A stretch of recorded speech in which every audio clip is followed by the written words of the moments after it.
এই সরকারের উচিত, সরকারকে বলবো আপনি চোরদেরকে ধরেন, আর বিভিন্ন জেলায় যে সমস্ত হসপিটাল আছে এগুলো তো গরুর ঘর হয়ে আছে, এইগুলো ঠিক করেন। আমাদের এসে কি বলে যে এমপি আমির হামজা সাহেব বলছে যে আমি হাসপাতাল খুলতে চাই, আমাকে 50 লক্ষ কোটি টাকা দেওয়া হয়েছে, সাথে যে আপনি নেন, এটা খুললেন না। তার মানে আপনি বুঝতে পারতেছেন জনাব তারেক রহমান সাহেব, আপনার প্রতি এমন এক শ্রদ্ধা, আপনার ছবি এখানে আছে দেখতেছি, আপনি খুব ভালো মানুষ, ভালো মায়ের সন্তান, ভালো বাপের সন্তান, আপনি নিঃসন্দেহে খুব ভালো মানুষ, কিন্তু আপনার আশেপাশে অনেক বড় বড় চোর আছে, ঠিক, এদের থেকে দেশটাকে বাঁচান। আপনার বাবা মায়ের নাম রাখেন, আপনি খোঁজ করে দেখেন কারা দেয় না এই সমস্ত হসপিটালগুলি ভালো হইতে, ঠিক করতে, টাকা ঠিক মতন বন্টন হচ্ছে কি হচ্ছে না, এত শিশু মারা যাচ্ছে, 24 এত সন্তান মারা গেল, ইয়াং জেনারেশন শেষ হয়ে গেছে, আবার শিশুরা মারা যেতেছে, এখন 11 বছরের ছেলেদের হাম হয়, এটা কি?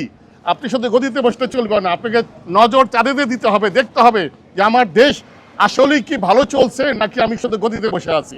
এই ব্যাপারটা আপনি দেখবেন, এটা নিয়ে আমরা খুব টেনশনে আছি। একের পর এক এই সমস্ত মুসিবত যে দেশে আসে, তাহলে তো দেশটা সোনার বাংলাদেশ হলো না। ঠিক, আমরা সোনার বাংলাদেশ চাই, আমরা অনেক যুদ্ধ করেছি, 71 থেকে এই পর্যন্ত 26 পর্যন্ত অনেক জীবন দিয়েছি, অনেক রক্ত দিয়েছি, আর চাই না। আপনার বাবা, আবারও বলছি, দেশপ্রেমী ছিল, আপনার মাও দেশপ্রেমী ছিল, আপনিও দেশপ্রেমী, দেশকে ভালোবাসে দেশের জন্য কিছু করেন।